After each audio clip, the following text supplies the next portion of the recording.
Right, we're back. Episode, I think, fucking 16 now. We have James from Remedy Clothing, which we'll get into him in a second. But Tokyo's here as usual. I'm very fucking ill. I have man flu, I think. So apologies if I'm like sniffing and coughing during this episode. And as I was just saying off camera, yeah, I'm just been in a bad mood this week because, full transparency, me and my girlfriend did finally properly break up a few weeks ago. I don't know when this is coming out. This is probably like 2 months later when this comes out, but I know I've mentioned it a few times. So back in the saddle, didn't record last week, which was a first, but I'm like 5 weeks ahead. And yeah, I'm keen to get into this one. It's going to be good. Probably the least research I've actually done on a guest, but I just thought we'll just fucking wing this one because I feel like shit, but we're going to pull through. We've got Fisherman's Friend lozenges in my throat, and it's an anti-wine podcast this week, so I'm trying to cut it out. But yeah, I'm keen to dive in. I guess first question, as usual, and you've probably been asked it a billion times, just pull that mic a little bit closer. Just basically, who are you, what do you do, and a bit of your background, and we can dive into a bunch of shit. Easy. Started my fashion brand. Basically, my name's James Moore. I'm 22. Started my own fashion brand when I was 14. In the whole world of ecom, fashion. Been doing a lot of like styling at the moment with artists and stuff. So yeah, trying to grow the brand. It's pretty much my life. Been running it since I was a kid, like I said, and it's it's mad. Like I say, the stuff we get to do, design clothes, put on artists, travel the world. It's getting there. It's crazy. Smallish in comparison, but it's consistent. It's consistent growth all the time. Which is good. Which is the main thing, innit? 14 is fucking mad, to be fair. Like having done something 8 years and you're only 22. Yeah, it's long, but imagine you starting when you were 14. The shit you'd have got, man. Like, yeah, the true. amount of shit, like when you were a kid, everyone would be like, oh, what are you doing this for? Oh, what's this? And like, oh, you're gay, you're doing clothing and that. But yeah, like it's all changed now, obviously. Like when you first bring out a product, it's not going to be good, is it? Yeah, legit. You're constantly evolving it, basically. How did you physically, like, what was the first step? Like, was it like a conscious thing, like, I've always wanted to run a clothing brand, or was it like, I feel like a lot of people, myself included back in the day, not 14, I would have been 18 or 19, but clothing, I guess, feels like to a lot of people a fairly, not easy, but obvious one. Yeah, it's the lowest hanging fruit in it, really. Yeah. Like, get a t-shirt, put a logo on, but yeah, man, it was, the whole thing was kind of, there's other brands doing it, you know, Hype. Yeah. Hype, like the screen stuff, they were doing it. They come to mind, to be fair. A few other brands around that like time, but then like no longer exist anymore. So I was like, you'd see them on like your Facebook, and then you'd be like, oh, that's cool. So one of my mates at the time, we were like, right, let's start a brand. Like, you know, we did all that shit where you'd like buy stuff on eBay, and you'd put you ring round, get someone to try and put your logo on it, embroider it, and it was just, it was like easy-ish to start, but to everyone else they thought you're fucking crazy, like starting a business, you know. I knew nothing, basically. All self-taught, I guess. And did you drop out of school then? What's the crack? Like, obviously at 14 what's the story when there? When I say I started at 14, it was like, that's when I first entered this like world of fashion now. But it wasn't like a case of like I fucking started the business at 14 and then was like, had an office at 15. Yeah, exactly. It was a case of like, started it, then obviously you're in your like, what was I in, like GCSE period and that, and like I wasn't really doing it, just posting a few photos on Instagram, and then it was really I'd probably say the real is when I was probably 16, 17, that's when I fully started doing it, where it was a case of like dealing with influencers and all that shit, which I'll get onto after. But man, I'd have to show you pictures and that. It's hard to explain, but mate, they're like, looking back now, it's quite humbling. Be like, is it all on the same Instagram account? Yeah, so I know you got like 3,500 pictures. I noticed. A lot of people. Must be pretty historic. Yeah, a lot of people with brands, they kind of delete in like each year, but I've just kept on there because that's the past. I mean, it's good to look back and reflect. I mean, you get some weirdos. Fucking scroll down everything. There's one guy the other week 10 minutes liked every single photo for like crazy, just for no reason. But it's good to look back. And has it always just been you then, like in terms of founding it? Are you the sole founder? I mean, there was it's that the original idea of Remedy or RMDY, whatever you call it. There was another guy, just one of my friends at the time, but that was just like I say, nothing. That was just me and him started it, and just, as kids, and then like I say, I started it basically. Yeah, you know what I mean. He might have done a few things, but nothing to what it is now. Yeah, definitely. Near. But yeah, it's lonely sometimes. Yeah, I can relate. So you went to sixth form, or you dropped out after GCSE? 1 year of sixth form. First year it was kind of like just go, just because you don't really know what you're doing. I don't think I was running the brand, but not as focused on it basically. Yeah. And then blagged it into. Wanted to do economics because I basically watched Wolf of Wall Street. I was like, as a fucking kid, I was like, I want to be like Leo, I want to be him, do all that lifestyle shit. And then blagged it, did economics. I did about 2 lessons and fucked that off because it's fucking hard. I don't know if are you a numbers guy? Not really. I did economics A level or AS level. What do you think of it? I don't know. I think our teacher taught us too much, and then I got a B in my A levels, which was. That's pretty good. No, I should have got an A star, but okay. I'm over that now. It feels like a long fucking time ago. It's pretty irrelevant. How long would that have been? About 10 years? 20. No, not that long. A levels, 2014. So 8? What's that? Coming up to 8 years. Not far off 10. Yeah, fuck. Mad. Time is flying. Economics and stuff like that. But did the year in sixth form.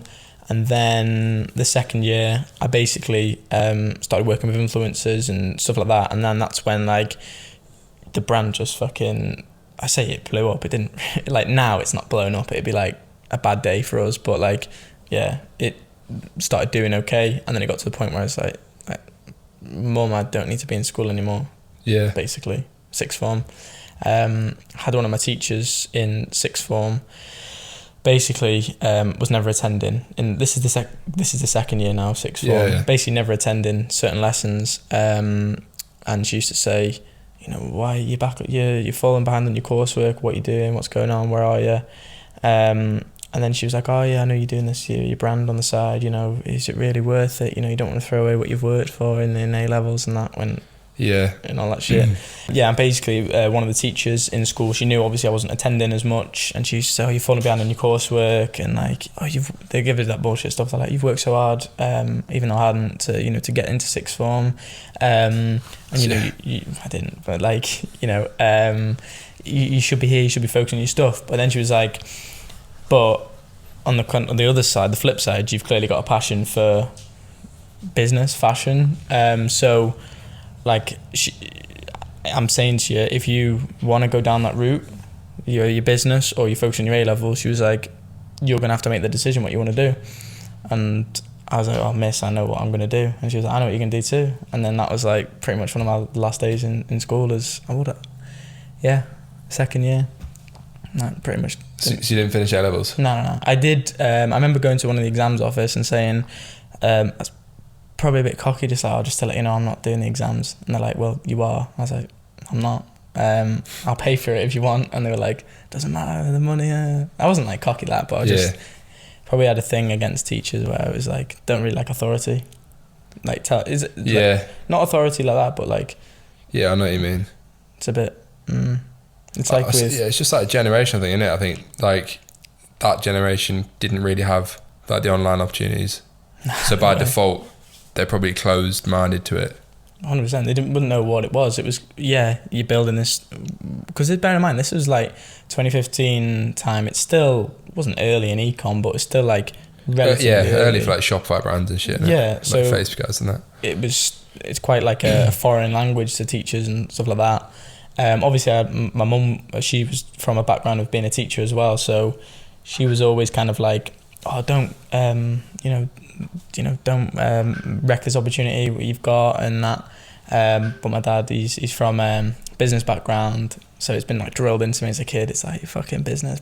So did he support that? Yeah, to be fair, even at like 17. Yeah, he was literally like fucking. I remember when I was younger, he always used to say to me, like, "Sure, you want to go to school?" I was like, "Well, yeah," and he's like, "Well, just come with me and learn." That's pretty good. That's pretty good support system. Yeah, but like obviously, mum's good. But yeah, I think it's your upbringing as well. Did you have that? What was... Well, nah, my parents thought I was an idiot for pursuing entrepreneurship. Yo, fellas, quick one. First bit of promo for the pod. You may or may not have heard, I released a fucking ecom course a few months ago. Basically spent like 6 months making it because I was in between businesses, as you probably know if you follow my shit. I must say, 12 hours long, it's fucking quality content. I was going to drop it at like 1,500 quid with some bullshit guru-y webinar and all that rubbish, but as you know, it's not my main thing. I'm working on a new brand right now, very, very fucking much in the trenches, which is why I think it's actually a better course than everything else out there, because it's built on real experience of my brands in the past and my current one. I think it's super, super valuable. If you're interested in ecom, you're already in ecom, and you wanted to get into ecom, 0 to 1, starting a brand from scratch, then definitely worth investing in. Link is in the bio of this video, or podcast, Spotify, Apple Music, wherever the fuck you're listening or watching, and enjoy the rest of the pod. I think, I don't know, just like standard middle class family, I suppose. Isn't just happy with what were they doing? Just like 9-5 type stuff. Yeah, mum's a nurse and like health visitor. Dad used to be an architect and now works in something to do with that, like in like building. Yeah, I guess just like corporate. I know what you mean. They've always traditional. Had that, like, yeah. Yeah, like I think there's an interesting point there, because I can't work out like if maybe if like ecom and that and online stuff had been around a generation ago, would a lot of like my and other people's parents have been like more entrepreneurial, or is it just A, like genetic, and B, people in general were less entrepreneurial then because there was less opportunities? I don't really know. Yeah, because I mean, opportunities now, fucking hell, there's opportunities left, right and centre to make money or build a brand, you know what I mean? Yeah. You'd say. Right now, I'd say. But like you say, back then, none of that.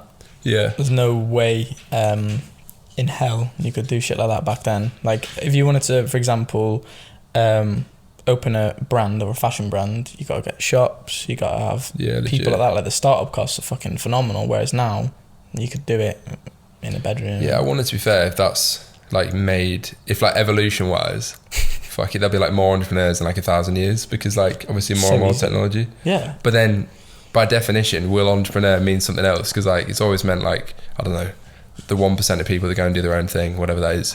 Do you know what I mean? Yeah. Whereas like 2,000 years, everyone's probably going to be doing their own thing. Or the workplace will be so different.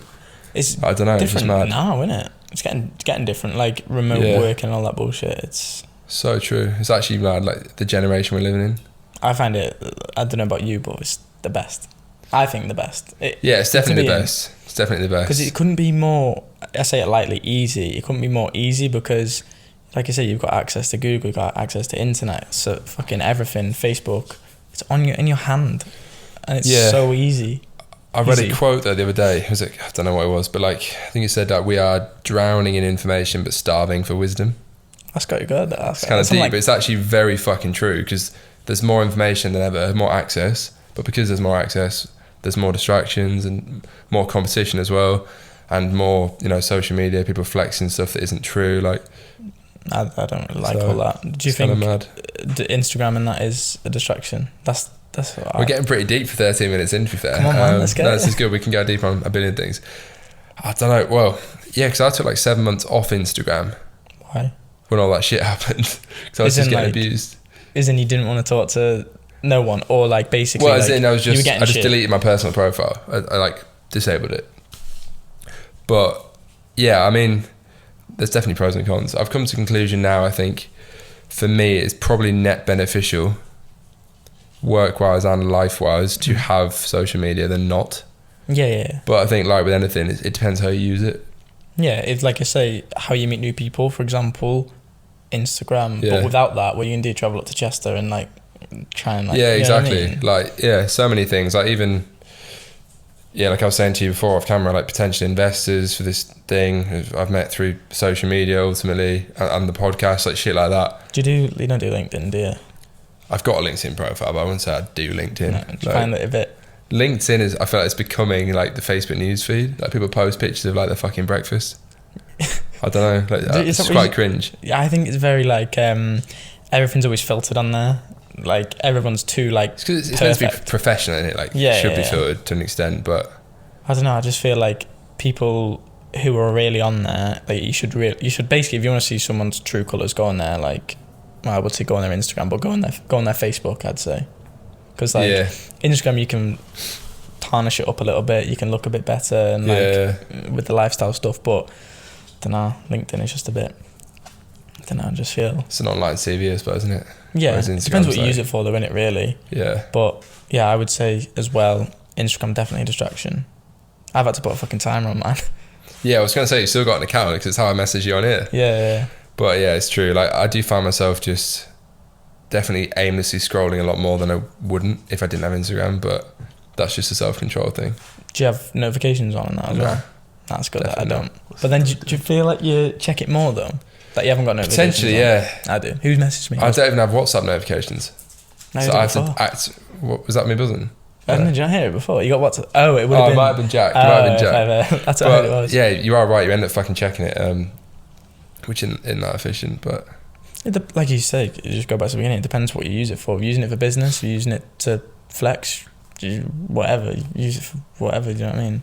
Yeah, very true. Just coming back to the clothing then for a minute before we get down a fucking very deep rabbit hole, which I'm sure we will do again.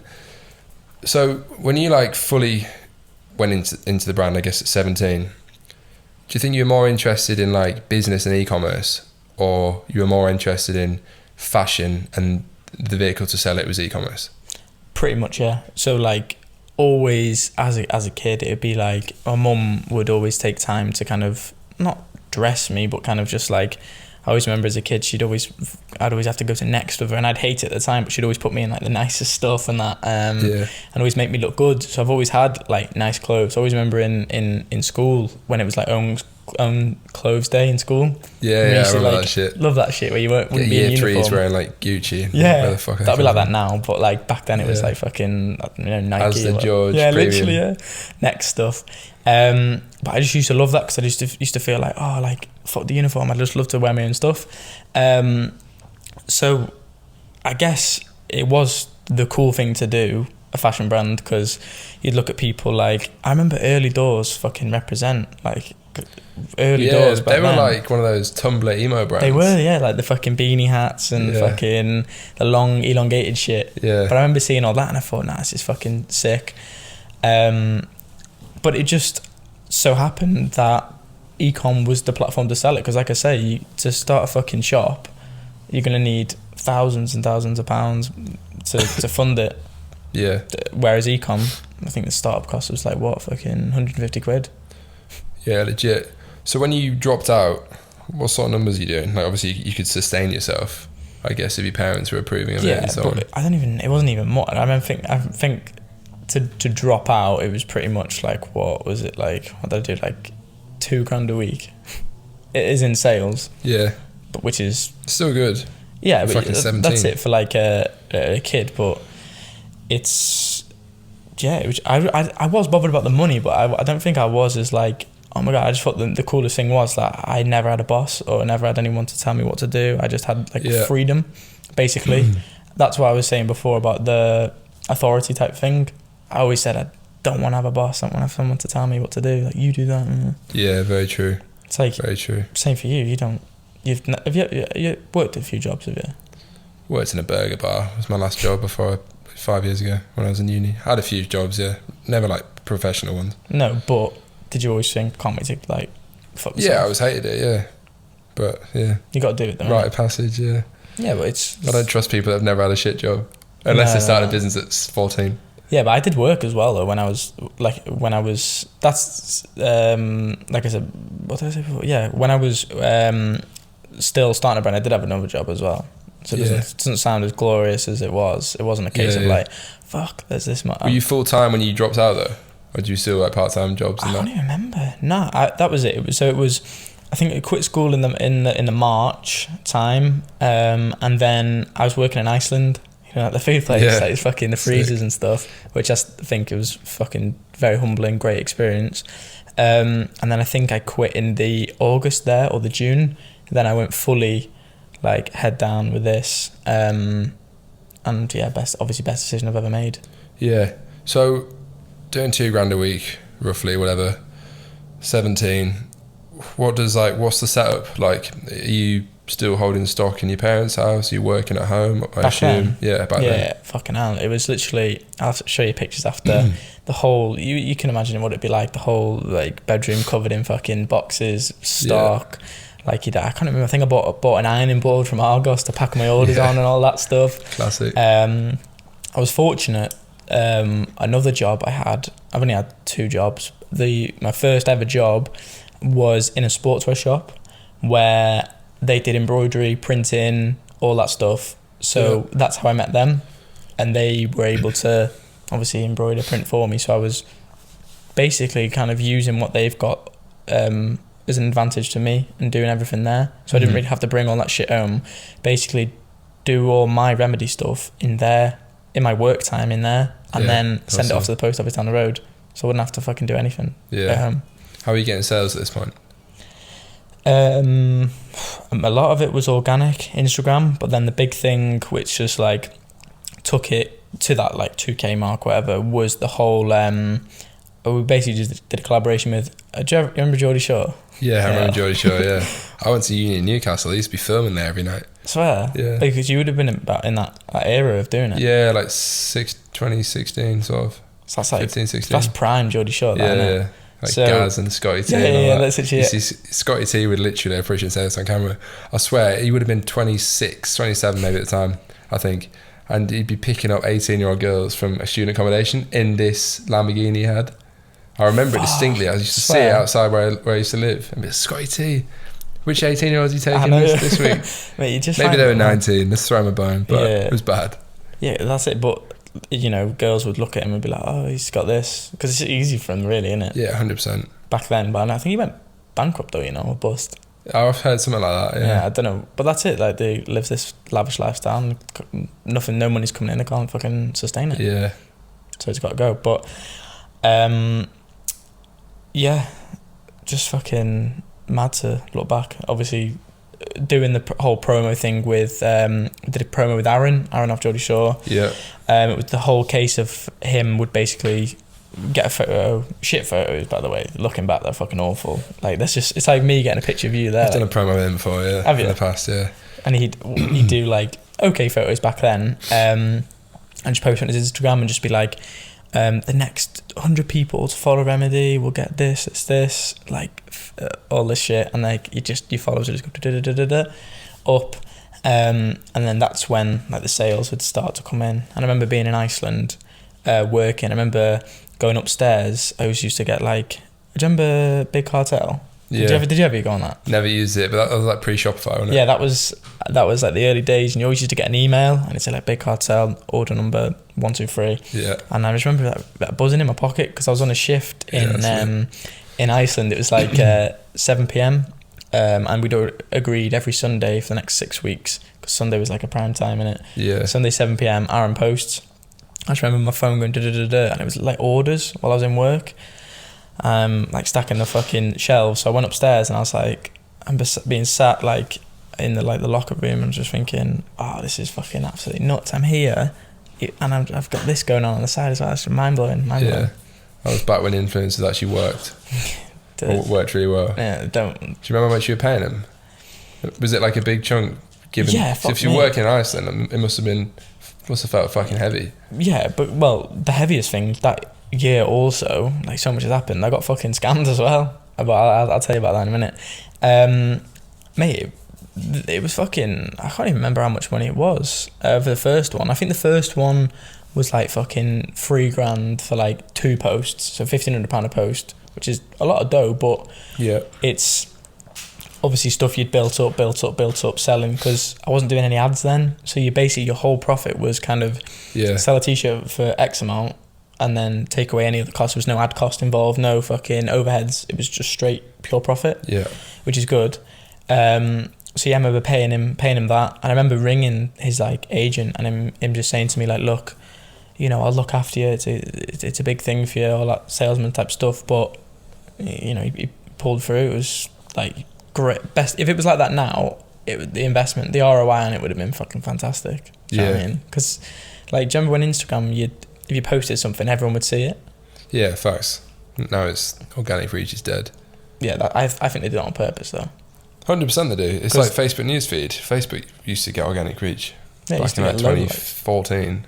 But now it's, you post like Facebook famous people. Remember that? That's one of the reasons I started, you know. They were like pre-Instagram influencers. So it was like, I can't even remember some of the names, but that was there with the whole like one of the reasons. Do you remember like Will McGuinness? Yes. He used to put stuff on his Facebook and Instagram and tag us, but he used to do like stupid shit like the next 10 people to like this, I will DM you a love heart. Yeah, some bullshit like that.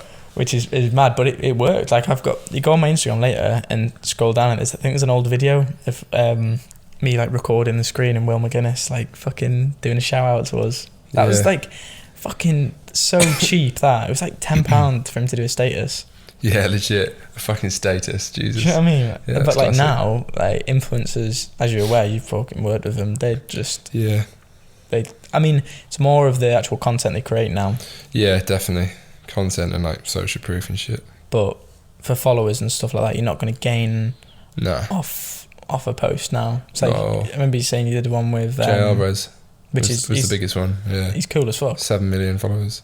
What was something like that? Was that expensive? 45 grand for 3 posts. Dollars. So about $15,000 a post. Yeah, like £10,000 a post, which is a fucking lot, and it didn't really do right. It didn't work. Swear. What did you think? Did you have to do the was it 50% up front or was it 100% up front? Pretty sure it's 100% up front. Yeah, like bank transfer spec. You can't be charging that back. Fuck. So that's kind of like a gamble, really. Yeah, I mean, I spoke about it in the previous pod. That was a borderline scam. But you said you got scammed. Yeah. What's the crack with that? Not as like mad as that. Had a guy on Instagram message me. I don't know. Do you remember like load of like accounts from like Pakistan and that had messaged you like, I'll be your supplier. Let me be your supplier. Do you ever have any of that? Maybe. Yeah, I don't know if they did that in your industry, but mate, anyone who runs ecom fashion brands will get fucking my requests are just hundreds of fucking suppliers from Pakistan or China. Let me manufacture this. I can do it for $2, even though they can't. But like, I'll do it for this. Yeah. And this one guy messaged and he was like, he's clever because he said, hey, I need help with my order. This was going back 2016, 2017, I can't remember. Just finishing working in Iceland, so obviously I'd saved up a bit of money. I was happy, and he messaged me saying, hey, I need help with my order. And I was like, oh, this is okay, I'll help you, let me know your order number. He was like, haha, I got you, I want to make some clothes for you. I was like, oh, that's very good. And then I just like, well, yeah, this guy's, he's obviously sound. He's like, yeah, I want to make some clothes for you. I'm a manufacturer from Pakistan. Sending me a load of videos, pictures, and I was like, wow, this is cool. This guy is fucking sick. And he was on his personal profile, like legit. I saw him. He had like this fucking motorbike, and he'd always been like this 4x4 like tin thing. And he messaged me, and he was like, right, I want to manufacture some stuff. I was like, sweet, let's go. Then he basically said to me, what do you want to design? So I was like, do you remember like Six Silk and that? Yeah. Well, I say, do you remember? They're fucking I think massive they're now. still massive, aren't they? Yeah. They're fucking massive now. But back then, it was the whole like look we were going for, aesthetic. So many brands copied them. Yeah, and I fucking did. Yeah, like I used to be amazed that people bought that sort of brand. I mean, it was just never for me. Like the massive logo, like it's huge, embroidered logo. I used to like rub your chest. Rubbed, yeah, every brand. They used to like plasters and that shit. It used to be so thin there stuff. I don't know if you have. Well, you probably it was the whole like Geordie Shore aesthetic. It was. So many brands super came and went tight. in that. Yeah. But like them brands are nowhere to be seen now because that was such a niche type of thing. Yeah, like, it was like Spice Boys. Was like yeah. But yeah, the whole scam, he was like, right, I'll make these for you. I sent him a load of like Six Silk stuff, pictures, and I was like, yeah, can we just do something like this, move the panel across there, blah, blah, blah. He was like, yeah, cool, let's do that. And he just, every day I'd get like a message off him saying like, basically like, not grooming, that's a bit fucking extent, that's a bit of an extent, but like, kind of like wheel me in and just be like, priming the scam. Yeah, and he'd clever, would send me pictures of like, Jim King stuff where he obviously clearly bought it, shipped it to Pakistan, put it on a table and put like a pair of scissors next to it, like we're working on it. Oh fuck, that's so true. There's so many suppliers do that. Yeah, 100%. For every sort of product, definitely. Have you had that like type of shit with yours? I had that with bloody neon signs. They was trying to say they were making Yellow Pop, and it was like they clearly weren't. Is Yellow Pop like a big brand? Were they? Yeah, probably the biggest one now. They have the best reviews. So. What about yours? Not very good. Did they get improving though? I haven't looked. It's not my problem anymore. No, that's all good then. So he was sending me all this, basically just filling me with shit, and he was like, yeah, thinking back of it, it was a bit fucking weird. He was like, "Oh, you're a young guy, man. You're doing your thing. I'm gonna have to fly you out and you come see the factory and all this shit." Yeah. Obviously, I was like working this was job. Was there a dick pic there as well? None of that. It's a bit PG, but he was just fucking like on it all the time. Just like, yeah, man, let's do it. So I was like, all right, okay. Can I place an order with you? And he was like, yeah, let's do it. So he was like, I want Western Union. You have it? Yeah, classic. Fucking big red flag. Anything Western Union is like, nah, don't touch it. They collect it cash at their end, don't they? Basically, you pay, then they fucking collect the cash, and they have like a receipt, and then once that receipt's collected, it's like, no, you're not getting fuck all back. Yeah. Do you know what I mean? So anyway, I remember my girlfriend at the time was like, "You've never met this guy and you're giving him this much money." I think it was £3,000, which is back when you're fucking 16, 17, it's fucking like ridiculous amount of money. And I just thought, yeah, do you know what? This is the right thing to do. I want to buy stock, because I used to buy a load of like blanks, basically the whole blank stuff. You'd print on it, and I used to go to a fucking, bless her, really old, I say it lightly, really old woman who was like a tailor, who used to just like sew the labels in. But it got to the point where she was getting fucking fed up with me. Basically, I was always bringing stuff. She was like, "You're bringing me," it doesn't even sound like, "You're bringing me 30 hoodies," and I said, "You're going to bring me 10. So yeah, basically it was the first step, and I thought it was the first step in the right direction. Let's get some tracksuits made. Yeah, like these like super stupid fucking skinny fit type stuff, like the whole like Jim King era, basically. Like the whole like Leon Scott, even though he's like smashing it now, but like that kind of aesthetic.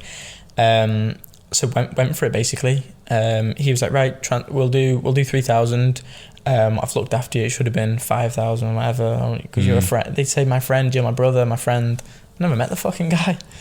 My friend. Boss.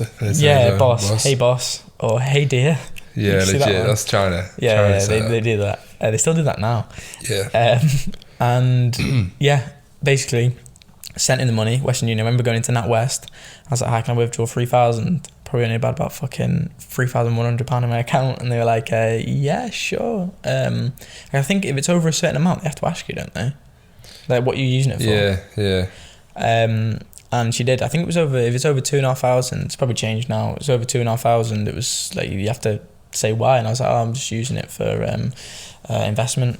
And they're like, "Oh, what investment's this?" I was like, "Oh," I had to blag it. I was like, "Oh, just with my family." And they're like, "Oh, okay, give you the money." Pop down to the Western Union shop, fucking walk in like a Madonna, slap fucking $3,000 on the desk, just like, "Yo, just pay that to this guy." She was like, I remember it clearly, she looked at me and she went, "Before I press send on this, are you sure this isn't a scam?" And I would just press the button. She fucking pressed it, and then I thought, yes, like this is like a game changer for us. We're on the up. Rang him straight away. I was like, what's his name? Waka. I was like, "Waka, I've just paid, mate. He's like, "Amazing, brother, my friend, my man. I'm gonna get these made tomorrow." All this bullshit. Sweet. Put my phone down in my pocket. Drove back. Driving at the time. Drove home. Went on WhatsApp. Fucking, he'd sent me a picture. He'd collected the money, and then fucking a couple of hours later, his profile picture just went like white. Yeah, blocked. And I was like, "Oh, this is weird. Like, why has he changed that?" And so I initially thought like, he's changed his profile picture, or his phone's broke. So then I went on Instagram, fucking user not found. I was like, nah, this is a joke, surely. Jesus. User not found. And yeah, like fucking like that, mate. So I was at that was the last you heard. Yeah, I was like at the top thinking, it's a fucking game changer this, I'm gonna have these tracksuits made. And then the rug was fucking pulled underneath me. It was fucking good, man. Like all his NFT projects. I've actually got. Are you into all that? Jack off camera is very into all that. Are you into it? Yeah. You're not. I'm not. Well, I'm not into it now. I mean, it's just not my main thing. I mean, no, but it's like I read about it. Yeah, you can't help it. It's always on fucking Twitter, like Money Twitter and that shit. Yeah, Money Twitter is interesting. That's another one. Taylor's a good guy to follow. You probably follow him, Quality Bra. Yeah, I do follow him. Sick it, mate. Yeah, I had a tweet go viral the other day. I might have seen it. Well, I got 110,000 organic reach with 800 followers. Fuck. I might have seen, go on. It's a tweet about my ex-girlfriend. That was the one I saw. Yeah. And yeah, it was I barely tweet. Yeah. I only discovered Twitter like 6 months ago, and I was like, fuck, this is way better than Instagram. Yeah, because I think it's more like truthful. It's hard, especially money Twitter, because like that side of Twitter, I guess I don't follow like random people. No. But it's yeah, I think I did see that, and I think you were saying like it's all right, basically. Yeah, because like, I'm just a deep fucker. Best way to be, mate. Yeah. Raw, honest, open. That's what, It's like how you are on the podcast. That's why I admire this, is because you're not kind of very like, you beat around the bush. You just be like, yeah, this is what it is. Quick break, picking up from where we were. So yeah, fucking scam. That's pretty heavy. I feel like that happens to everyone to some extent in the early days. I've definitely been scammed a few times. Have you? Yeah. It's like completely fucking gone. Yeah, Ghosted. Rug pull spec from a Chinese supplier. As in what? For midnight actually. But before I properly started that, I had to start it again like 5 months later, because all the shit they delivered was like plastic basically, when it was meant to be like stainless steel, and it went black under the, like if you wear it in water. So obviously no one would fucking want it. But did you not know that? So you'd sent the stuff out to customers? Yeah, sent the stuff out, but obviously the stock they delivered to the 3PL wasn't what I'd ordered basically. But that's the thing with 3PL. True. Do you know what I mean? You can't, don't get me wrong, it's fucking amazing 3PL, the stuff, like the speed they can do stuff, but you would, like, how did you know that it was shit? Bad reviews, people sending pictures. Like, yeah, because I was going to say, but that would have took at least a few weeks.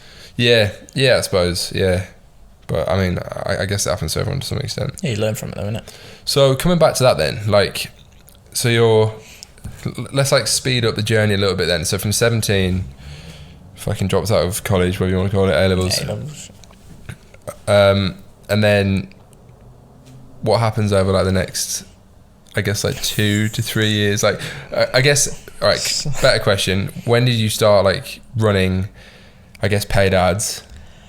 Paid ads. And when was that like a time, was it very gradual, or was there like a year where I things... just remember it fucking clearly. It was literally the same year as doing the Aaron stuff, so it would have been 17, 18, because we did like a retainer with that company, was Aaron's manager, so you'd have like, you pay him a retainer of X amount a month, and I had fucking Scotty T wearing the stuff. Was he called like BL Black or something? Yeah, I'm still friends with him now. BLVK. Yeah, BLVK. I did a few promos with him. Yeah, I'm good friends with Kay, who runs it now. He's doing a whole fight academy type thing, getting fighters in and putting on events, and he manages Charlie Sloth as well.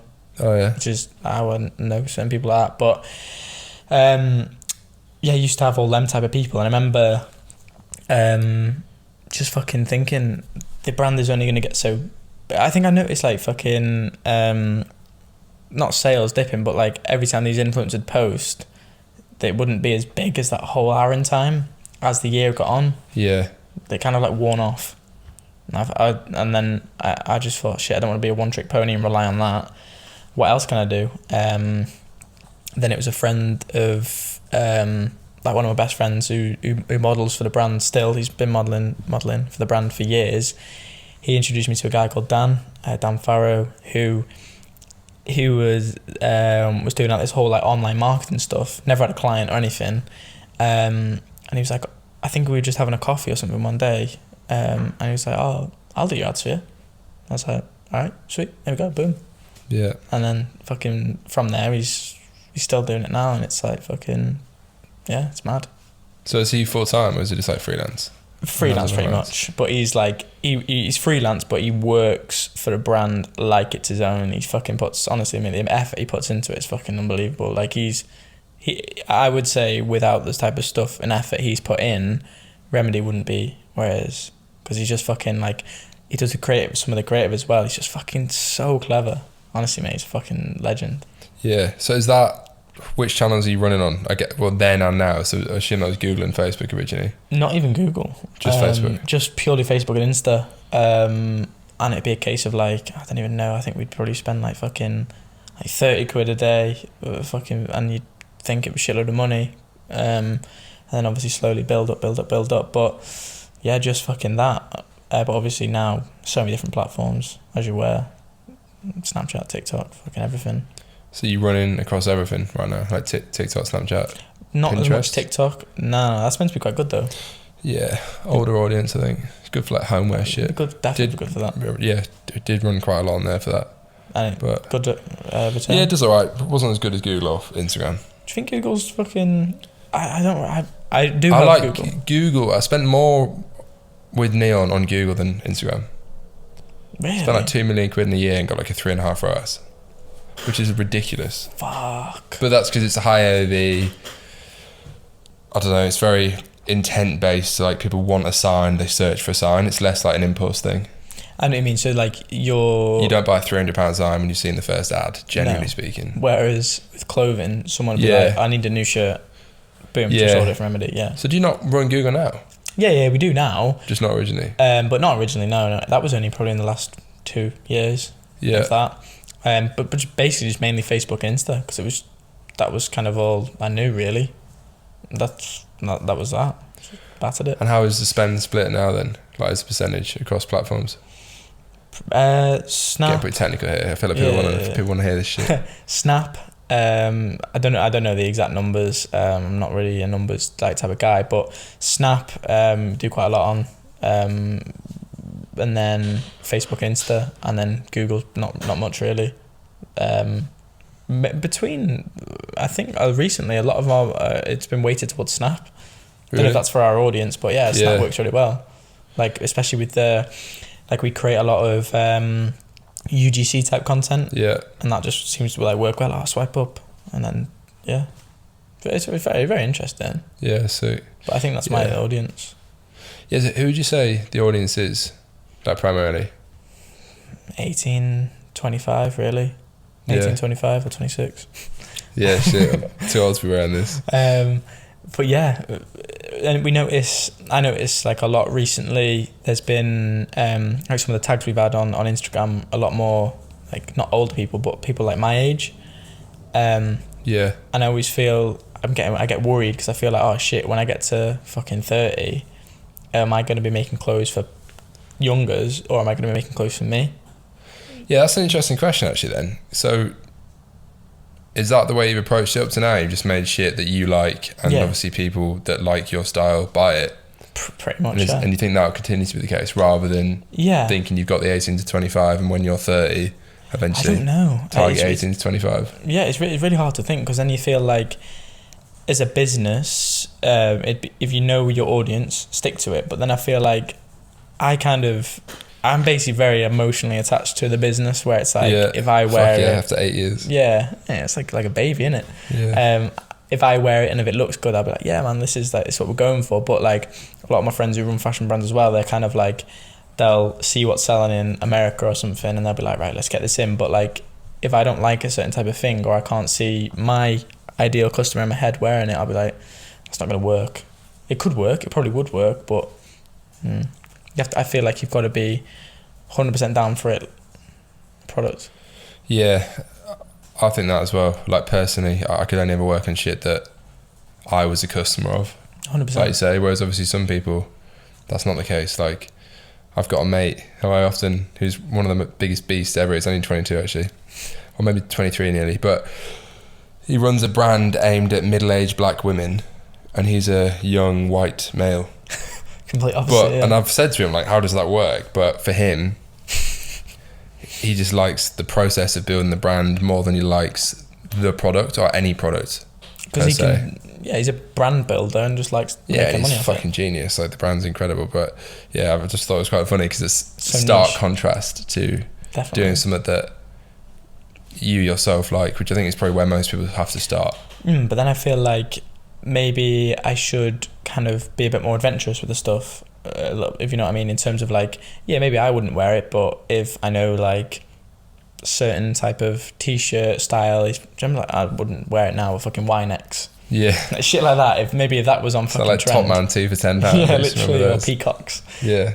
If that's popular, then maybe I should do it, but then I just feel like, I don't know. I think because I'm so involved in fashion and that, I just love all that like stuff, you get what I mean? Yeah. So what does the team and setup look like now then? So just like coming up to speed, we've probably skipped like years of shit, but because you've been in it so long, we've probably gone for hours. Whatever, mate. Mum, who I mentioned before, was a teacher, so she used to teach, and she'd get to the point where I'd be like, oh, like this job is like, but she'd been doing it for like 30 years or something. She was like, this job is not what it was when I first started. Yeah. I want to quit. I was like, Mum, I'd always used to say it as a joke, like, oh, I'd love you to work for me, love you to work for me. 'Cause she's very organised, hands-on. She can she basically fucking not runs my shit, but like tells me this is what we're gonna do, and like, so she's very like go ahead person. So I was like, yeah, all right then, come work for me. I think it was around October 2018 time. She said, she was like, right, I'm gonna go and tell Mr. I can't remember his name, Mr. So-and-so, I'm gonna hand me notice in, basically. And then she was expecting I think if a teacher, you have to have like a longer notice period. Yeah. But then he was like, no, you can go next week before half term. So she did, and then ever since then, man, works. 3 years ago, I thought you were 19 and she was working for you. Mate, it was so fucking mad, so sick. What did she do for you? What's her I job say role? logistics, but basically like pack orders, keep on top of like unit and stuff, stock management, all the stuff which I don't really want to be doing. They're basically that type of stuff, which is perfect, but it's sometimes hard because obviously the relationship with your mum and Yeah, work. I was going to say, I personally couldn't do it, but Would you not do maybe it? I've got a bad relationship. Have you? But it's been a stressful relationship with my parents, I'll say. Because of the whole... Just differ on things. Yo fellas, quick one. You may or may not have noticed there's been a bit of merch, so to speak, in recent episodes. We've got two different things. We've got some of the retro style OG Neon Beach posters that I designed like 4 years ago. You may have seen that on my Instagram. And then we've got some of the best selling OG viral style neon signs that basically did start that entire craze about 2 years ago now. So yeah, if you want to add something to your home office, your living room, just anywhere sick basically that you want to add that extra thing to and support the channel, then you can check that out. Link is in the bio, midnight.co/shop. And yeah, just an aesthetic item to complement the process, I suppose. Cheers for watching and enjoy the rest of the pod. Like, what, even like our views on like COVID. Like, don't even get me started. Nah, There's probably a lot of people who can relate that watch this, but As in what?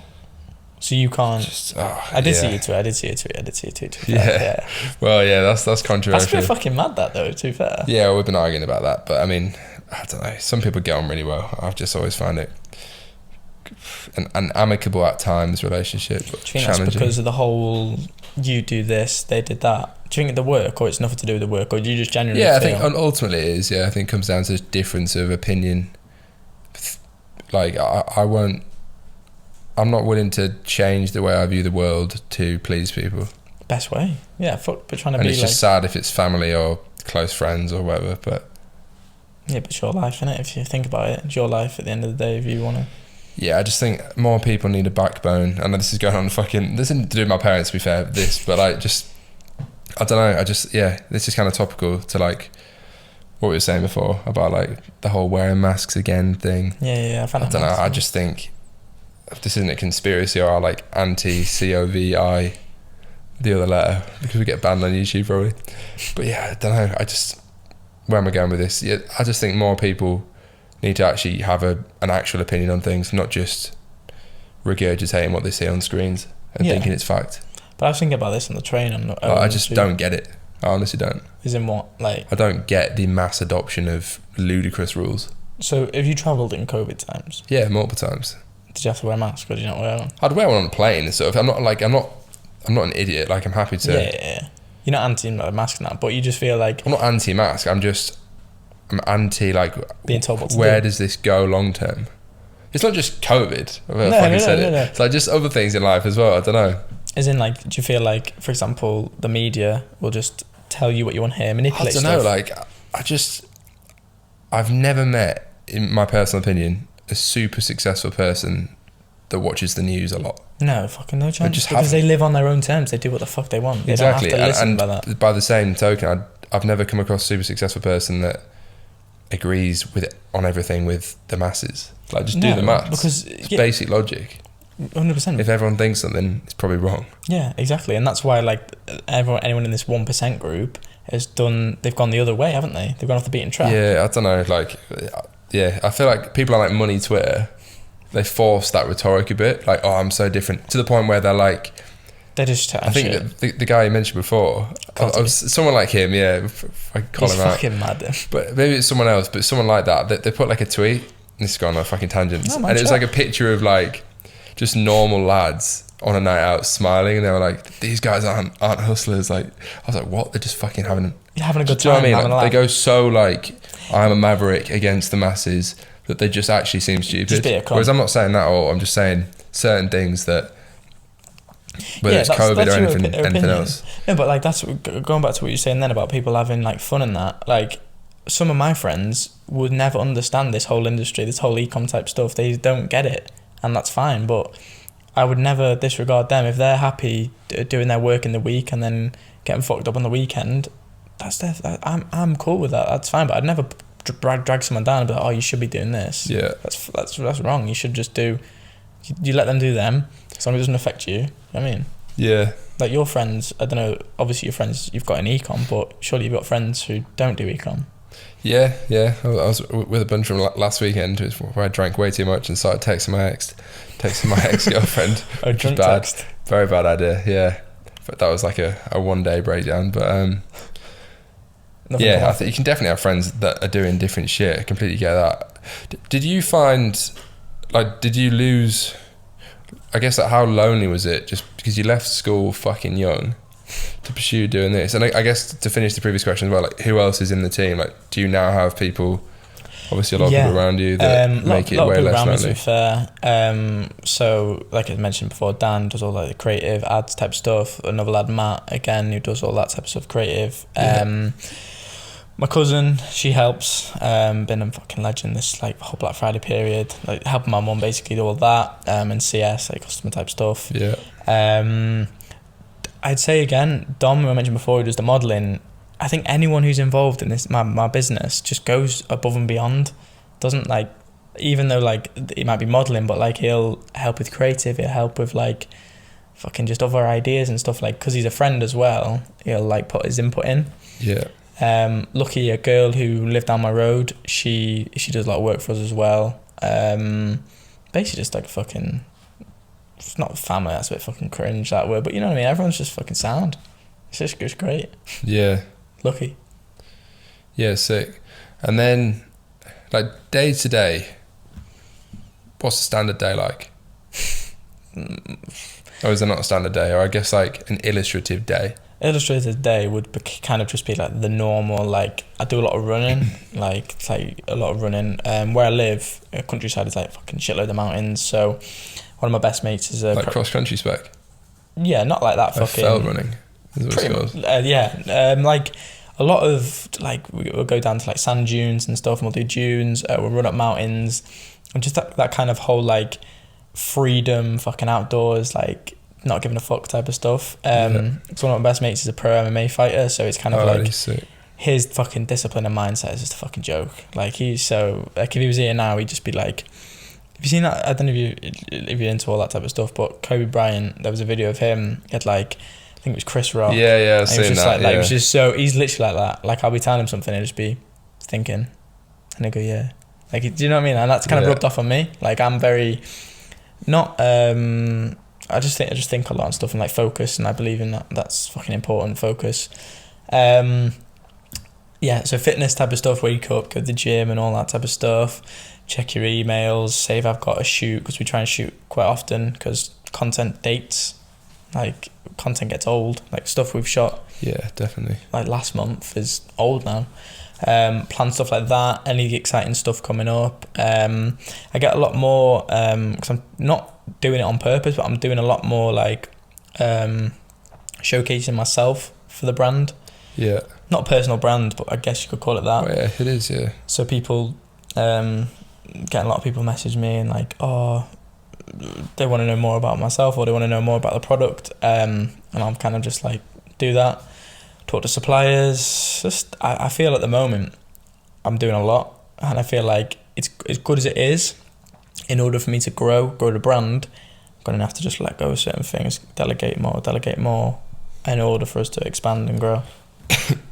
Yeah, definitely. So like on that then, obviously still fucking young, do you have like a strict vision of where you want to go with the brand, or is it more a case of just kind of go with it and see what happens? Yeah, I mean, like, you know, everyone will be like, oh yeah, like they envision the whole, I want to get to this fucking level, I want to do this and that, and like, yeah, I do believe you should have a goal and like an end goal, but then I feel like it's so important to kind of just it sounds fucking cringe now, but like enjoy the process. No, but it's like true, legit, it's very mate, true. fucking, because like day-to-day stuff, like if I focused on the end goal of selling Remedy, for example, or fucking whatever with it, then like stuff like this I think is great to like talk to people like yourself, or you know, like the little messages you get. So like I get sent pictures of like people wearing the stuff, or say if someone went to a festival and they sent the picture to me and stuff like that. That's all like the process, or the shit that goes wrong process. But when you get to the end destination, if you forgot about that, it'd be fuck all. Yeah. So if hypothetically someone offered you 10 million quid today, what would you say? And you couldn't work on another fashion brand again? No, I wouldn't take it, because I'm just so, I don't know, I maybe I should be more like money orientated, focused and that, but I'm just very like No, I don't think you should. I think a lot that I just love it. I love it, man. I think if you enjoy the process, you've already won. I think that's it. And obviously there's days where it's shit. You probably have it with your day and that, like you think, like I saw a good quote the other day. It was like, are you really having a bad day, or is you just had a shit 5 minutes of your day? Very true. Isn't it? You know, like that's like a bit of CBT, cognitive behavioural therapy. Yeah. A way to think about things. But it's like, for example, with it's a bit of a hard one to compare it to, but like with your ex-girlfriend, whatever, that's probably been on your mind all the time. So when you're trying to work, fuck yeah, it's on my mind, boys. Yeah, exactly. Like I've been through it, I know what it's like. But when you're like trying to work, whatever, and you think, oh, it's like, no, I shouldn't. No, okay, let's focus. Yeah. Oh, what if? You know what I mean? You got to fucking. 100%. Yeah, fuck. Like it's just reality. Do you find it hard though, like to focus when you've got that in the back of your fucking head? Well, yeah, this is like, I mean, there's fucking bigger fish to fry. But I guess recently, I think everyone's just, everyone goes through that shit, I suppose. I don't know. I think like having like an event like that though, like just like a personal event or whatever, and whatever it is, fucking breakup or I don't know. Is it trauma? Yeah, some sort of shit. I don't know. I think it shakes you up and it often makes you more, more creative and more like driven again. 100%. I feel like the fucking Spartan comes out within. It's like, do you feel like it now? I felt in the past few weeks like the fucking dangerous character within me is like coming back, sort of thing. It's a good or bad? In a good way, yeah. I don't know. I'm definitely driven more by like negativity than positivity. So like the doubters and shit like that. Or yeah, like I've always had a chip on my shoulder, sort of thing. I don't know. I think a lot of people do. Like I'm just very aware that I don't know. I feel like the most switched. I don't know. Do you know what I mean? Like some people are driven by like. They want to love the process and like they're always happy all the time. I don't know. I say that lightly. I'm not fucking happy all the time, bro. Fucking hell, like. But I mean, like I like going to the gym and putting on like fucking evil music. Not evil music. Like just like heavy metal or some type shit. Of like proper heavy shit. I like feel like that as well. Like, I feel like kind of the fuck you mentality. Like that drives me more than. Oh, I want to enjoy the process. Of course, I want to enjoy the process, but I don't mind having this like. Does that make sense? No, I reckon it does. People watch it's like a contrast, and I like that because you're basically saying like, you know, not every day is like sunshine and fucking that. Like you want to have this thing where it's like, in the back of your head, going at you, like fuck them. Like I want to not prove them wrong. Yeah, it's almost just if it's them, whatever. Like I'm definitely past that, like proving like schoolmates or whatever. But like just to myself, almost like. I don't know. I think when things change or go wrong, you've like either got to makes or break. Yeah. It's like I'm either going to be a little fucking loser and just bitch out on this, or I'm gonna, Yeah, rightly so. Because I think I mentioned the other day. I replied to your thing about like soy boys and shit like that. Like. Oh yeah, well yeah. Do you know what I mean? Like, I reposted that thing aimed at a certain person. Yeah. But it's true though, because so true. If you've gone for this breakup, you could be like, oh, do you know what? Like. I don't know what the circumstances are, but say if she was like, I don't like that you do this stuff, the whole business stuff. Oh, babe, no worries. I'm not going to do it anymore. I want to be yours. Do you know what I mean? Because fucking some lads do that, and it's a bit just dangerous, to be fair. They'll happily give up on a goal for someone else, to please someone else, not to fulfill themselves. Yeah, it's actually, I think that this is a good rabbit hole, but I think it's so fucking relevant. People don't speak about it enough, because I think it's so particularly relevant to entrepreneurs. And in our case, males, which is 99% of the fucking audience, by the way. Is it? According to YouTube. Yeah, the whole girl thing, right? Because on the Iman episode, which will have come out by now, but when we're recording, it hasn't come out. He spoke about his opinion of like the hierarchy of what's better for like focusing on your business. And I probably get it wrong, but he said the worst is a toxic relationship. Okay. Better than that is being actively single. So like you're single, but you're meeting new people, you're talking to birds, whatever. Like the medium is like an okay relationship, like standard relationship. Better than that is monk mode single, where you don't pursue any new people, you just focus on your shit. And he said like the god level is like your wife, who fucking allows you to be like monk mode but supports you when needed. Do you know what I mean? Yeah, that's fucking. I thought that was interesting. So does that make you think like? How would you compare that to your situation? I'd say it was probably previously it was probably somewhere between toxic and average at times, but it was on the lower half of the. Whereas now, I don't know, I wouldn't call myself monk mode. I wouldn't say I'm like no fap, all that shit. Yeah, I mean, I'm definitely not no fap.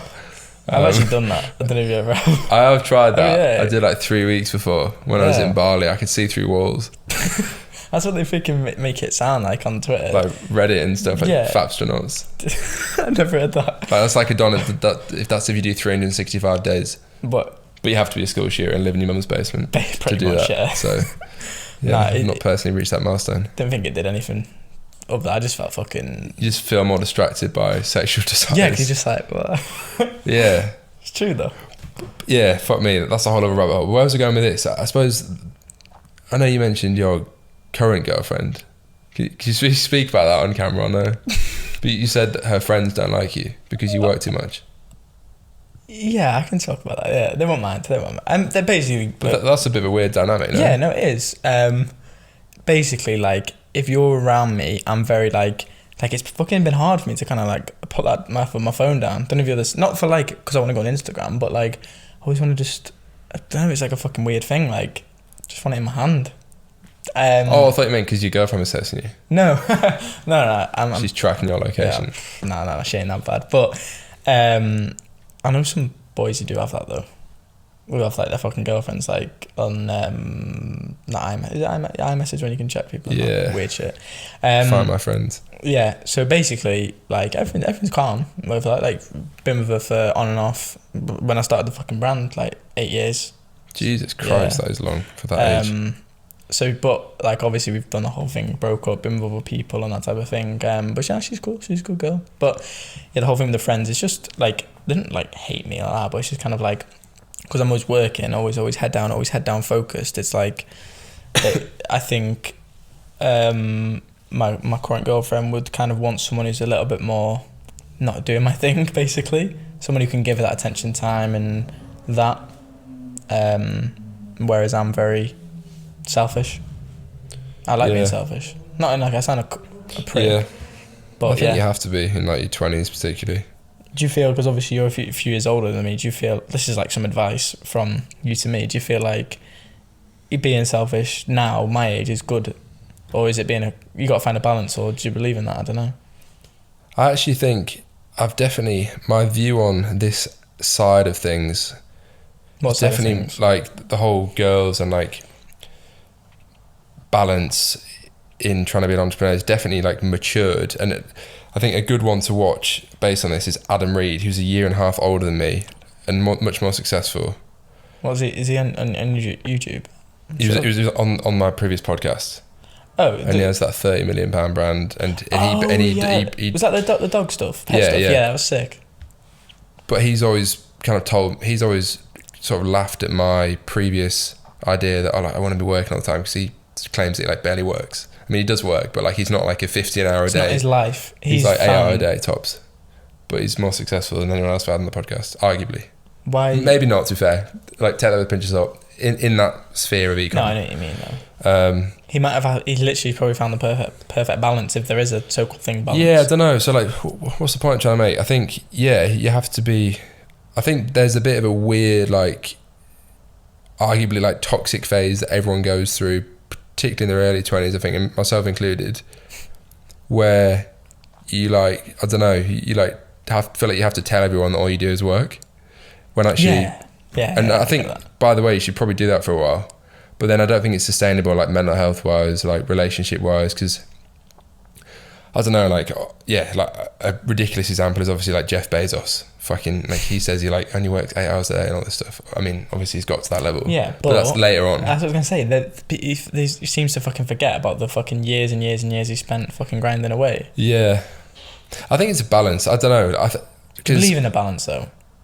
No, obviously there is a not a 50-50 balance, but balance. I think, for example, like, I think you'd be more productive literally taking Sundays off and not looking at anything. Do you do that? I try and do that, yeah. Can you do it? Well, because bearing in mind your whole life is pretty much... It's probably been easier in recent months because it's the first time in like 5 years where I've not actually had active revenue from a business. Oh really? Yeah. Because I'm between stuff right now. Okay, so 1 month through. That's been fucking weird. I don't really like that, to be fair, but... Not checking your Shopify and that anymore. Yeah, like, literally not, because there isn't anything right now. Oh, wow. So I'm just working on the new business. Yeah, but that's like, obviously you come back stronger and all that type of stuff eventually. Yeah, so, but I suppose my point is I think now, like, even going forward, I think having like Sunday off, for example, is better than trying to work 7 days. Yeah. I just think it's because you'd have a better 6 days. Or like however the fuck you split your time, whatever. Yeah, no, you're right. Because if you're solely focused on something, it's like if you're cooking something for too long, fuck, you burn it. But if you gradually slowly cook it, yeah, you get what I'm saying. A slightly more controversial point as well, though. Like, when I was like in my earlier 20s, well, I mean like pre-girlfriend and stuff, but particularly like when I was like traveling full time back in like the dropshipping days, like when I was like 21, 22 particularly. It's like my age now, basically. Like, we used to do it was like me and a bunch of other guys that I'd met. Like, yeah, we were like working hard and making money and stuff, but at the same time, like, I was like seeing a new girl like every week, like going out to some sick stuff. Like, I don't know, I think I'm not convinced that like sacrificing like your entire early 20s to focus on stuff just on the idea that it's going to pay off later down the... Like, what I'm trying to say is I don't think it's worth being a fucking virgin, like, not literally, but like, you know, I get you, not doing metaphorically certain things. So for example, because there are some people that are like so focused, I feel like but they haven't spoke to a girl in a year and they're like 21. 100%. So what's going on? I don't know. Yeah, no, I could be wrong, but like the most successful people in my eyes are people that master like every area. Yeah, exactly. You look at fucking anyone who's got that like lifestyle where they've got the wife and they've got the fucking the car and all that stuff. I think that's the fucking the one, really, innit? But I've been guilty and of just that. like their physical health as well. Like the amount of people that don't even like go to the gym, like baffles me. I find that fucked up. Or like do any exercise. Yeah, it's like, I would literally be suicidal. As in, like, you think exercise I think you have to, like, just to stay on an even keel, like remotely. Yeah, 100%. Because then, as well, I feel like that helps you in terms of like physical health, fucking mental health, everything. If you're not fucking exercising. Like, how did you find lockdown for exercising and that? Because where were you in that lockdown when that? Wasn't that flat with the guys? 6 flat, yeah. And was then there a gym in there as well? Because I know this. I stole some gym equipment from downstairs for 6 months. I say stole. I borrowed it back. But you were able to work out. I was able to lift weights and shit. Yeah. And you felt good. Luckily, yeah. Then I just used to go for walks. But whereas a lot of people, obviously, last year, the fucking gyms are short. I know my friend who I mentioned about the MMA, he was fucking, like, because his life is in the gym. It's like someone saying... Yeah, it's actually it's bad. It's bad because it's like, I know it's different, it's kind of happened, but it's like someone saying to you, you can't do Ecom anymore. I know, you know, I mean, it's because that's your life, and it's like, yeah, it's pretty fucking mad, but yeah, exercise is key. But going back to the point you mentioned before about being focused, not doing certain things, I feel like I'm a cautious type of person. That's me just being straight. I feel like, not in a business, but I feel like, oh, should I be doing that? Is it gonna affect my brand, or am I not gonna be able to do this? Like what, for example? Like the whole like club type, going out type thing. Yeah. Do you know what I mean? I think a lot of that's bullshit. But I'm saying I think you should do that at some point in your life. No, I've done it. I've done it all. I've done all the whole like IBT like thing. One should do that. Whoever, you know, anyone should do that. You've because obviously I'm asking you because you're obviously a little bit older than me. You've done all that type of stuff. Yeah, plenty of times, and it definitely does get old. But I think you have to. I think like most things in life, you should experience it. But do you feel not literally fulfilled? Everything? Like, don't do heroin because. But you know, certain things. Do you feel fulfilled? What, by doing those things? Not fulfilled, but do you feel like, oh, that was good? Yeah, I mean, like, I don't regret like doing like stupid shit when I was younger. No, fuck no, because that makes you Like into the buying business, stupid cars or wasting money, getting scammed in like literal like strip clubs in like America. Yeah, and stuff. fuck that. Yeah, I know what you mean. But it's just stories, isn't it? It's because that's the thing. Like, I get Life what is you're saying. stories. 100%, because your stories, you're telling me stories, and I'm learning off you, and you're learning off me, telling you stories. Yeah. It's fucking, that's how like the podcast, that's how it grows. Yeah, exactly. But I feel like I could, obviously I want to get you on my podcast. I feel like I could just pick your fucking brain all day. But, you know, with the whole like me saying about not fulfillment, but kind of like cautious type thing, basically, I'm into cars, love all that type of stuff. Had like nothing amazing. I had like A35, I saw that. Yeah, that's it. I used to have an A45. Oh, did an you? old one. Yeah, sound fucking sick then. Yeah, Anyway. such a chav spec, but it's cool. Yeah, but I feel like I need to get a fucking car out my system. Is it a thing? Is it a case of like, I think that's science as a man. Well, might be sexist saying that, but yeah, saying that to a few other people that I know. I was like, yeah, just fucking get the supercar, whatever it is. Yeah, because I've seen. Then you'll realise that it's not that cool, but you'll have had it, and it was cool. Yeah, because I haven't got the A35 anymore. I've just got a van, swapped in for a van, more practical. Yeah.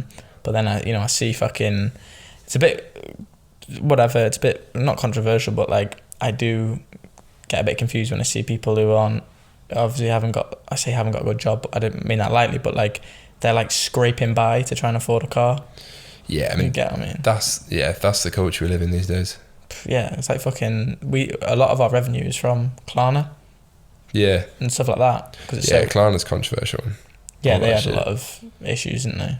In terms of like they were saying it with credit and stuff. Yeah, it is a mad business that. It's valued at like 50 billion now. Something mental. He was on Stephen Bartlett's podcast. I watched it. Yeah. It was good, interesting.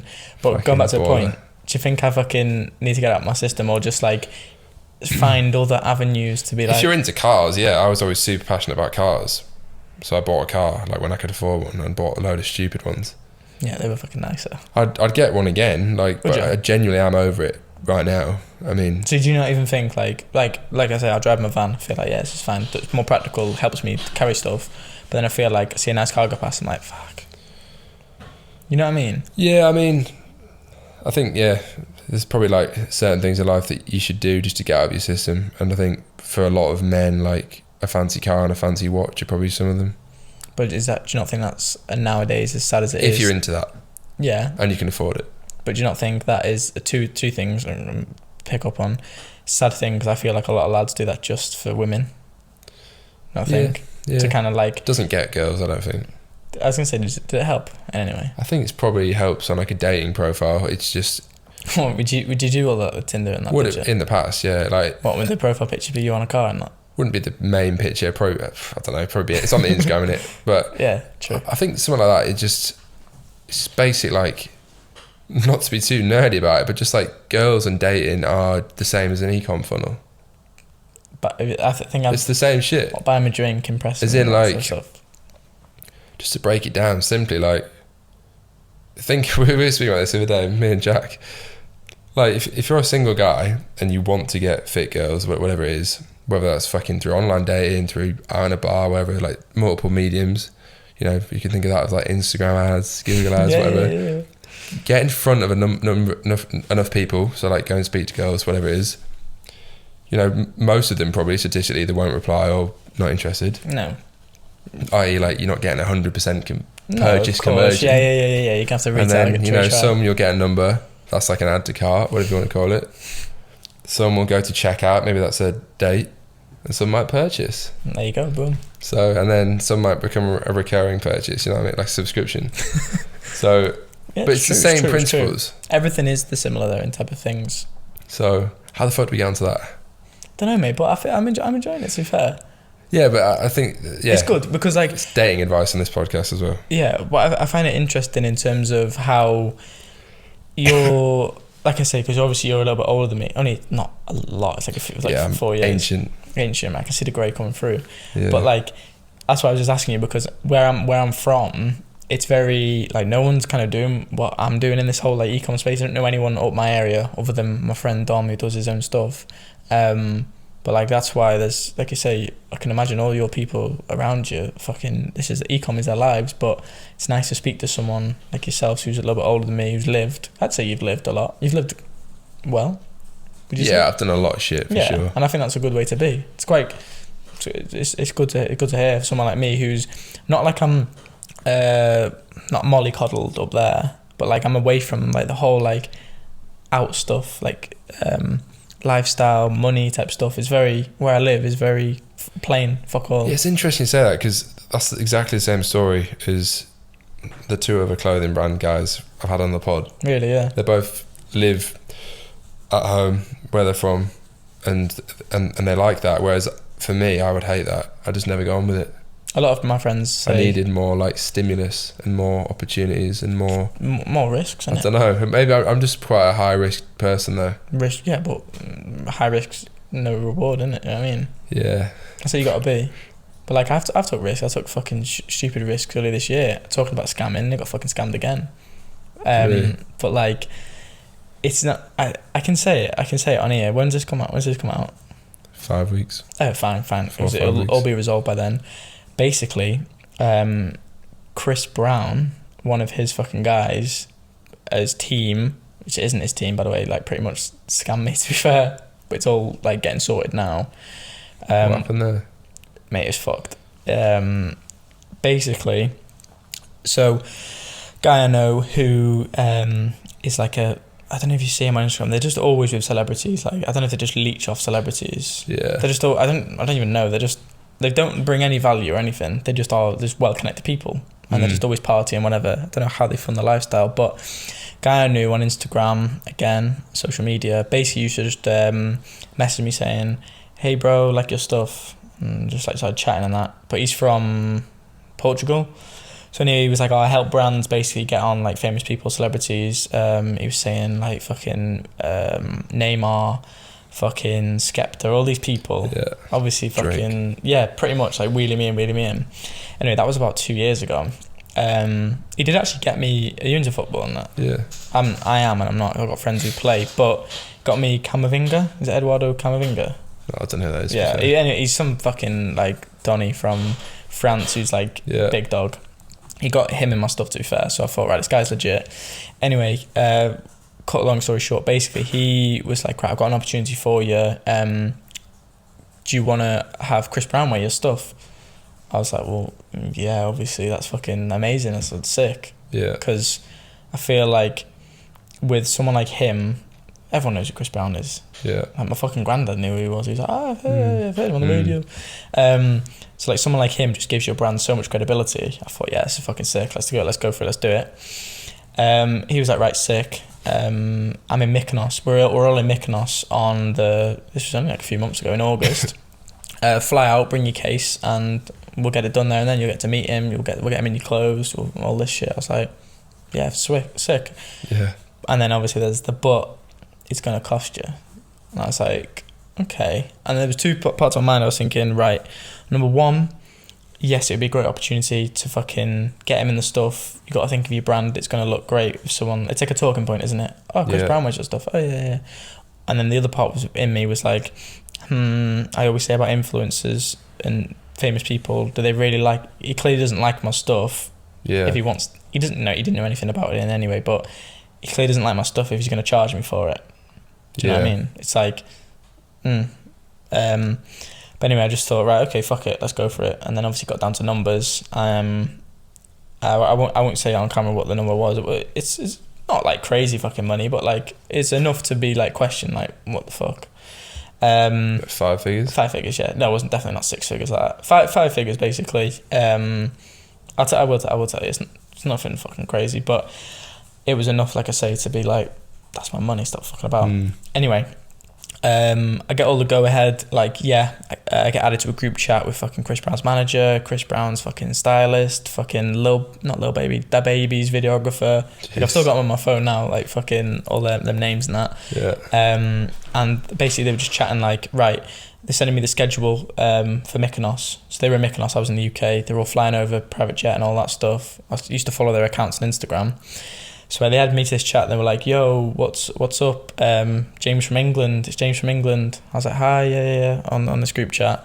And they were saying, right, obviously Chris wants to wear your stuff. He loves your shit. Obviously he's never fucking probably seen my shit. Yeah. He loves your shit, he wants to wear your shit, he thinks it's sick. He loves that whole British aesthetic, all this bullshit. I was like, yeah, fucking amazing, of course, I'll look after Chris and all this shit. They're like, bring 5 figures cash with you. Cash. Yeah, cash. Yeah, exactly. As soon as I said that, I was like, nah, I don't pay cash. I don't know. I think cash. Anyway, they were like, right, yeah, we need the cash. I was like, I can only do PayPal or bank transfer, whatever. So anyway, I fly over to Mykonos, did the whole like, went to Santorini, because it was basically like a last minute thing. It was like I think it was like a Wednesday night, and it was like, oh, by the way, it's on Saturday. So so I was like, fuck. And obviously traveling in COVID isn't easy because you have to book tests and shit like that. Yeah. So it was a whole case of that. Booked the stuff, flew over to Santorini, Mykonos, blah, blah, blah, whatever, landed. Anyway, they were staying in this... Have you been to Mykonos before? No. Fucking... Have I been? No, I think I've been somewhere near. I don't know. I don't think I have. Beautiful place. I've been Greece. Yeah. It's a good... Mate, it's a beautiful place. I've been Zante, I know that. Lads holiday. Yeah. Was it? Yeah. 2014. Wow. Yeah. A long time ago. So, yeah, flew over. They were staying in this hotel called Cavo Tago, which, Google it later, it's just insane. Crazy. Like, basically the suite they were staying in was 11,000 euros per night. And it was like, I'll show you videos later. Mate, it's fucking unbelievable. Like, private fucking swimming pool. So you were in their suite? Yeah. Yeah, I'll get so that did happen. That wasn't a scam. No. This is when I get to it in a minute. This is the fucked up thing, right? Yeah. So obviously flew over, and I stayed in I thought it was fucking a baller, mate. It's probably pennies to you, but I used my fucking Amex. I used my points to pay for like everything, which was, I thought, why not? Yeah. Flew over. I didn't stay in the same hotel as them, but I got to the hotel. They were all... Chris wasn't there at this point. It was like the people in the group chat, like I said, the baby's videographer, fucking... The entourage. Chris, mate, just fucking hanging off him. Basically, they were all there outside smoking shisha in this fucking like outdoor pool, like infinity pool place. I remember getting into the taxi to go to the hotel. I said, oh, can I go to Cabo Tago? And he looked at me and he went, big money there, man. Like, apparently it's like a place where it's just like... It's like the fucking wealthiest place in Mykonos to be. It's a fucking really nice place, by the way. Get there, meet all them. They're like, oh, hey, what's up? Oh, Chris is with his girlfriend, blah, blah, blah. You come see him later. He'll come later. You'll come see because we're going to his apartment. Obviously, I had this big fuck off case for me. Anyway, there's this other guy who was there called Ray, who was from... this is where the scam gets weird. Who was from a company in Netherlands who was also contacted by the same guy for the same deal as me. So he was going to put his brand on Chris and I was going to put my brand on Chris. So 5 figures from me, 5 figures from him to these guys, which is great for them. And we obviously thought, like, I just thought, oh, I've met this guy, he runs his brand, he's getting Chris in his stuff, great for him. I'm getting Chris in my stuff, great for me. Going to their apartment, the villa was just a fucking joke. Like, I'll show you pictures of it, it was fucking mad. Like, I was like speechless. That's when like moments like that you start thinking like, wow, how the fuck as a boy from Mold ended up in a place like this? Nuts. Like fucking infinity pool, like 3 floors, like fucking stone everywhere, like massive tables, crazy. Put all the stuff on the table, like my clothes for Chris, and his stylist was like, yeah, I'll have this, probably not this, we're gonna keep it anyway just in case. I was like, yeah, sure, have it all, whatever. And he's like, oh, do you mind if we have it? Can we have your suitcase as well, just to carry this stuff? I was like, yeah, whatever. This is like, I didn't care at that point. I was just like, yeah, do it, whatever, fucking have it. I kept saying to the guy who invited me over, I'm not gonna say his name, but him. I kept saying like, oh yeah, can you? What's the crack with Chris? Is he gonna come? Because my flight was like the day after. I only booked it for like a short trip. I was like, he's coming, and he's just sent me, like, show me like screenshots. I didn't realise it was screenshots until later on, he used to show me screenshots of Chris on iMessage saying, yeah, bro, I'm just downstairs. I'll be there soon. And all this. I thought, yeah, cool. Basically, the guy who was running the show, like, big fucking, like, tall cunt. Like, I thought you were tall, but fuck me, he was, like, fucking giant. Jesus. But you know, like, them proper, like, American guys, so they're, like, big as fuck. They've got these massive fucking chain on. Yeah. And there's me with my fucking, just like that, like, yo, what's good? And he's like, right, we want to sort this deal out. He's like, obviously you didn't bring cash, did you? And I knew at this point, I was like, nah, I didn't bring cash. He was like, oh, PayPal, friends and family me. I was like, yeah, okay, I'll do that. PayPal'd him the money, like straight up, just went on PayPal, transferred him X amount. And he was like, sweet man, we're going to get this done. We're going to get it done tonight. We're going to go to the club with Chris. Chris is going to come here, then we're going to go to the club. So we'll do it before we go out. Sick. So anyhow, this is probably like 11 o'clock at night. I'm waiting for this fucking magical entrance of Chris Brown to come from the door. And I'm pretty much looking at the door around this big fucking table. Yeah. Just waiting for this guy to come through. And someone would knock at the door. I'd be like, oh fuck, like this is like Chris Brown, man, this is big. Be the fucking butler or waiter, like bringing up food, room service and that. So it wasn't him. The time kept ticking, man. It got to 2 a.m, 3 a.m, got to 4 a.m, and I'm like sat on this table. Everyone else is just chatting away, and I'm thinking, right, what? Like obviously I'm enjoying myself, but I'm thinking on the other hand, like I am here to work. I'm here to fucking get this done. Basically, Nothing happened, and then the main guy basically went out. Then it was a case of ringing me, bro, Chris is at the club. Are you all going to come to the club? Like, yeah. So we fucking hopped in this fucking Mercedes, like a Vita, like a Sprinter. Well, they hired a driver basically in there, and they were saying like, oh, just bring don't worry about the stuff, don't bring the stuff because Chris will come back later. But I'm thinking at this point it'd be fucking like 9 o'clock in the morning. It was so late, mate. It was like 5 a.m. Get to this club, fucking Chris Brown's there. Like fucking, do you ever watch when you're younger, Step Up? Yeah. The fucking, I can't remember his name. His name's like Adam something. Moose of Step Up. One of the main characters, basically. He's in the club. It's not Adam Levani, that's fucking Maroon 5, isn't it? Yeah. So it's Adam someone. Yeah. He was there. I recognised him. And then fucking Chris Brown was there. They were fucking like dancing with each other. Obviously said hello and that. But it was a kind of like, hello. And then like what's good? And then it was basically like, he did his own thing, whatever. Nothing was coming off it, but obviously I'd had a bit to drink, everyone else had a bit to drink, and I was just like, I was enjoying myself, didn't think anything of it. Anyway, like obviously I thought fucking hell, like this is clearly legit. I've just met fucking Chris Brown. This is fucking legit, of course. It's not a scam. He's going to wear my stuff, he'll do it tomorrow. Anyway, the stuff, long story short, got back to the apartment, which was technically Chris's on paper, but it actually wasn't. And basically got back at like 7 a.m. in the morning. My flight was at 12. Left the case there, and I said to the guy, like, you're definitely going to do this? He's like, don't worry, brother. Like, I've got you, man. I've got you. Chris is going to wear your stuff. I'm going to get a photo. I'm going to send it to you and blah, blah, blah. I fly back, and I'm thinking, this is sound. Like, I've done what I've come to do. I fucking got to party with Chris Brown, all them people. Yeah, it's fucking sick. Like, shit like that doesn't... I think I don't really get drunk often, but I was pissed, and I was sending videos to my mates just like, what the fuck has just happened? Like, how have I ended up in this position to meet this guy, whatever? Yeah. Get back into UK, and I'm texting him in between saying, oh, thank you for that, man, thank you. He's like, no worries, dead blunt. And then again, obviously fucking shit always happens. I messaged saying, yo bro, when you gonna do the thing? What do you mean, bro? What do you mean? I'm like, well, the fucking picture. He's like, oh yeah, leave it with me. Dragged it on. And then he used to just say to me, the main guy would just say like, yeah, Chris is gonna do it, he's busy. And I'd be like, yeah, okay, but I paid you this money up front because the deal was you were gonna do it on the 4th of August. You were gonna fucking have the photo of me there done, and you were gonna get it all done. Basically didn't. I feel like I'm going on here, mate. No, it's a good story. Yeah, and then basically, if I can get back, I'm seeing this guy on Instagram. I'll show you his account after. Fucking, he's like driving like Rolls Royces in Dubai, obviously rentals and that. Euruses. He's with like fucking. There was a picture of him with Travis Scott. He's with fucking. Do you remember Designer Panda? Yeah. He's with him, like fucking all that. But anyway, I clocked on his stories. He was wearing my stuff, my t-shirts, which I gave to Chris. And he was wearing all them, and I thought, what the fuck? I was like, it's weird. I was like, I swiped it to his story saying, nice t-shirt, man. He fucking seen it, didn't reply. I was like, And then basically I messaged him saying, I just thought, fuck this guy's taking a piss now. He's flying around all over the world.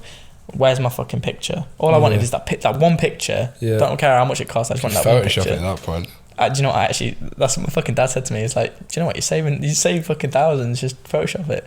It's not the same. And I just said to him, look, mate, you've got a week or I'm going to the bank. Replied straight away like, you fucking little cunt. If you fucking think you're going to go to the bank on me on this, you can't. It's impossible. You did friends and family. But I was like, no, I'm clever. I paid friends and family, but with my credit card. Yeah. Which I thought was fucking clever because I thought, I'm not paying it out of my balance, my own cash, PayPal, pay with a credit card, and it's their fucking mess to deal with. They can, NatWest can deal with it, or MasterCard, whatever. Yeah. And he was like, no, trust me, you don't realise if you go to the bank, it fucks everything up. Please don't. I was like, okay. And then I just thought, you know what, fuck this. I'm going to fucking bank, man. I couldn't give a fuck. I don't know the cunts. So you got it back? It's in a holding account now as we speak right now, but until the 31st of December or like the first week of January, then it's like after it's gone out that holding account, it goes back into my account. So I can't touch it, but I know it's there. And basically I've had all this little stupid team fucking come at me and say, oh, you fucking da-da-da, whenever I see you, all this basically like threatening me and shit, but it's fucking absolute bullshit. Yeah, completely. But anyway, the guy I mentioned before who paid in cash, he's fucked, mate. He's fucking fucked because he's paid cash and he's like messaging me saying, oh, do you reckon I get a lawyer or what? And like his shit is still going on right now and he's had not a penny back or anything because he paid in cash. So basically, long story short, it's hopefully when the time this comes out, it's all sorted and I can laugh about it and that. But if it's not, it's fucked up. And the moral of the story, well, it's not the moral of the story, is basically I can't listen to Chris Brown anymore. Yeah, very true. I like that. That's a good story. It's alright, man. Jeez. It was long, I know, but it's just shows you like these people online, they pretend to be someone they're not. Yeah. I went online a little so bit. many times. People just getting finessed. Happens all the time. Yeah, but like that. I've had similar stuff happen. Yeah. Swear. Yeah. With some lady a few years ago that promised she was part of this like model agency or something. Okay. And there was like a big scam photo shoot. I ended up losing like 15 grand in cash to her. You paid in cash? And yeah, and then to this day she like blocked me on everything. I know she is, but... Did you know where she lives? Nah. She was a nutter. Turned out she was like a nutter and does it to loads of people. But anyway. That's how they make a living, mate. That's the story. Yeah, legit is. That's the story for another time. Alright, final question, because... Yeah, we've gone on some... We could probably do a part 2, but I started asking this question to fucking everyone on the podcast and it's so like stereotype. But if you go back to 14 then, because that's when you started, or even just like 16, 17. I would probably say, 14 for the idea, and then... If you go back to 17 then... Yeah, that's a good age. What would you tell yourself? Like the main thing?